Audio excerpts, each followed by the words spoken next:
রাস্তা দিয়ে চলার সময় সবচেয়ে বেশি কষ্ট দেয় আমার এই যে সামনে দেখতে পাচ্ছেন এই জিনিসটা। শীতের মধ্যে তারা ছোট্ট একটা বাবককে নিয়ে রাস্তার পাশে বসে চা এবং সিগারেট বিক্রি করতেছে।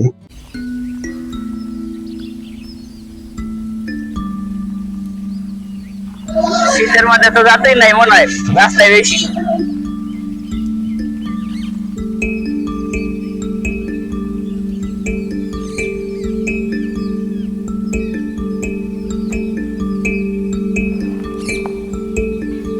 সকালবেলা অফিসের মানুষজন হয় মনে হয় না।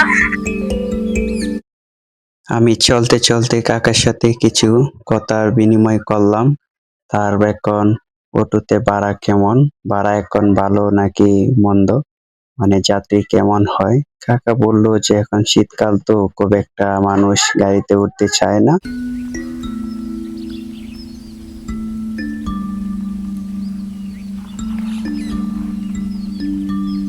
এই রাস্তা দিয়ে চললে মনে হয় আমি কোনো বাহিরের কান্ট্রির রাস্তা দিয়ে চলতেছি। রাস্তাটাও যতটা সুন্দর, আশেপাশে দালান বিল্ডিং গুলো কিন্তু প্রচন্ড সুন্দর করে তারা তৈরি করেছে এবং রাস্তার দুই পাশেই কিন্তু সবুজ গাছপালা প্রকৃতি দিয়ে ভরপুর এই রাস্তাটি। এই রাস্তা দিয়ে চললে আমার খুবই ভালো লাগে। মাঝখান দিয়ে খেজুরের গাছ, অসংখ্য বাতাসে তারা দুলতেছে, কিন্তু ধুলাবালির কারণে সেই গাছগুলো কিন্তু খুবই নোংরা হয়ে আছে।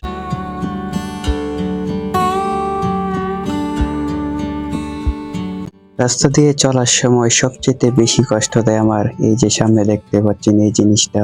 শীতের মধ্যে তারা ছোট্ট একটা বাবককে নিয়ে রাস্তার পাশে বসে চা এবং সিগারেট বিক্রি করতেছে। এই বিষয়টা আমার খুবই কষ্ট লাগে।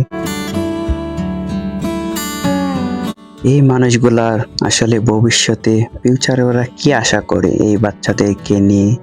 আমি চাইবো যদি সরকার এদের প্রতি একটু নজর করে এবং তার বাচ্চাদেরকে যেন ভালো পড়াশোনা করানোর সুব্যবস্থা করে দেয়, তাহলে হয়তোবা ফিউচারে এই বাচ্চাগুলা ভবিষ্যতে কিছু করে খেতে পারবে এবং দেশের মুখ উজ্জ্বল করবে এবং হয়তোবা তাদের মা বাবার যে কষ্টটা সেটাও হয়তোবা ঘুচে যাবে।